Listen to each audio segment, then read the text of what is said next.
Sebelum melanjutkan, jangan lupa subscribe dulu, terima kasih. Bab 403, Hailey menjadi kakak iparnya.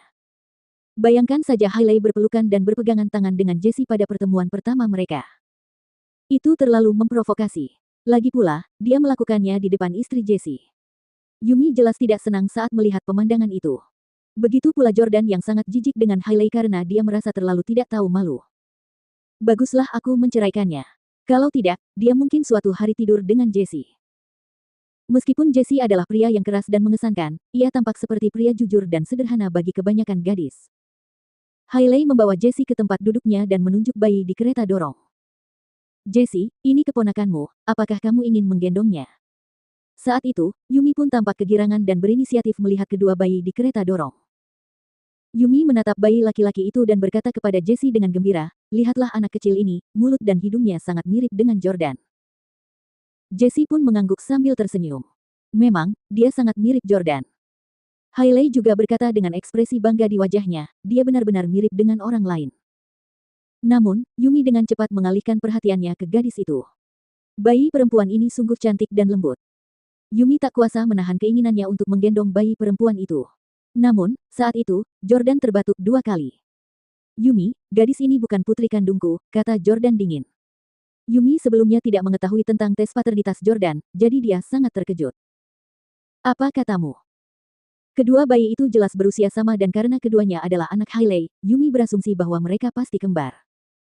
Namun, Jordan mengatakan bahwa anak laki-laki itu adalah putranya tetapi gadis itu bukan putrinya. Sebagai seorang wanita, Yumi langsung mengerti apa yang terjadi. Ia menatap Hailey dengan marah, menyebabkan Hailey langsung menjadi malu. Memukul. Yumi menamparkan wajah cantik Hailey dengan keras. Baka. Fool. Hailey Camden, as a woman, how dare you do such a disgusting thing? Not only that, since you hurt Jordan, why did you bring this girl here? Are you deliberately trying to hurt Jordan? Yumi knew that as soon as Jordan saw the baby girl, he would be enraged and recall the fact that he had been betrayed. Hence, Hailey ought to have only brought the baby boy and not the girl with her. In fact, Hailey did not want to hurt Jordan. The reason she took the baby girl here was that she was Brett's daughter. Since she was the Howard's flesh and blood and the Howard were the host of the wedding today, she decided to bring the baby girl too. At this very moment, Marisa suddenly stood out. What's wrong? How did my granddaughter irk you in any way? Why can't she be here? Marisa had long been displeased with Jordan, and now, she was even more annoyed by Jessie and Yumi for stealing the limelight from the Howard and behaving tyrannically here.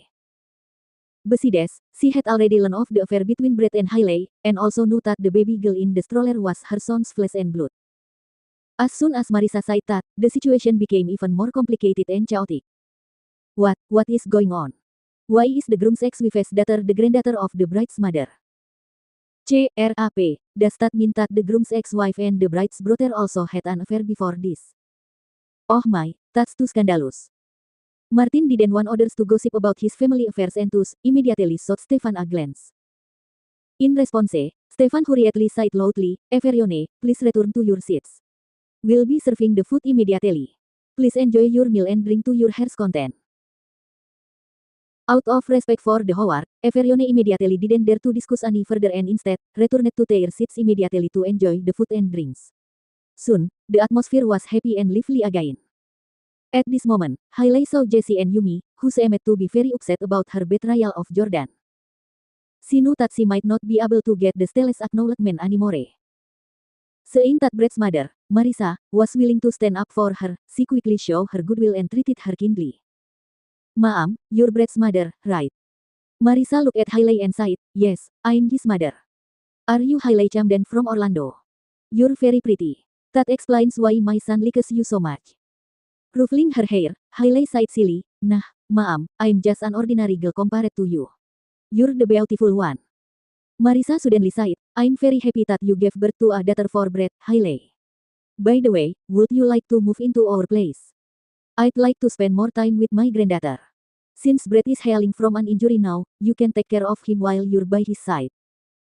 Hailey was stunned because she realized that Marisa seemed to be implying her acknowledgement of Hailey as her daughter-in-law. Sebelumnya, Hailey pernah berkhayal menjadi menantu keluarga Howard, tetapi Brett menegaskan bahwa Hailey tidak pantas untuk dinikahinya. Brett mengatakan bahwa ia hanya memperlakukan Hailey sebagai mainan dan teman yang menyenangkan. Hailey sangat gembira, tetapi dia segera berpura-pura khawatir. Hah, Brett terluka. Bagaimana dia bisa terluka? Apakah dia masih bisa berjalan di masa mendatang? Marissa melotot ke arah Jordan sebelum mendengus dingin. Hailey akhirnya tahu apa yang terjadi. Tidak heran ibu Brett menyetujui dan mengakuiku. Ternyata Jordan adalah penyebab Brett terluka. Hailey segera berjanji, Nyonya, tenang saja, saya akan tinggal di sini dan menjaga Brett dengan baik. Saat itu, Jordan sangat tidak senang. Sekarang Jordan akan menikah dengan Lauren, Hailey akan menjadi saudara iparnya jika dia menikah dengan Brett. Ibu mertuaku ini tampaknya sengaja mencoba membuatku marah. Lauren bisa melihat bahwa Jordan tidak senang. Ia berkata dengan lembut, maaf, sayang. Ibuku bersikap tidak masuk akal. Karena tidak ingin bermuka masam di hari besarnya, Jordan memaksakan diri untuk tersenyum. Tidak apa-apa, kita tidak akan tinggal bersama Brett jadi paling-paling kita hanya bisa memilih untuk tidak menemui mereka. Pada saat ini, Martin telah mengundang Jesse dan istrinya untuk duduk di meja yang sama dengannya dan mereka sudah mulai minum bersama. Di sisi lain, Jordan dan Lauren melanjutkan dengan bersulang untuk beberapa kerabat mereka yang lebih tua. Ada ratusan meja di sini dan sebagian besar tamu datang karena mengagumi keluarga Howard. Jordan tidak perlu bersulang untuk para tamu di setiap meja.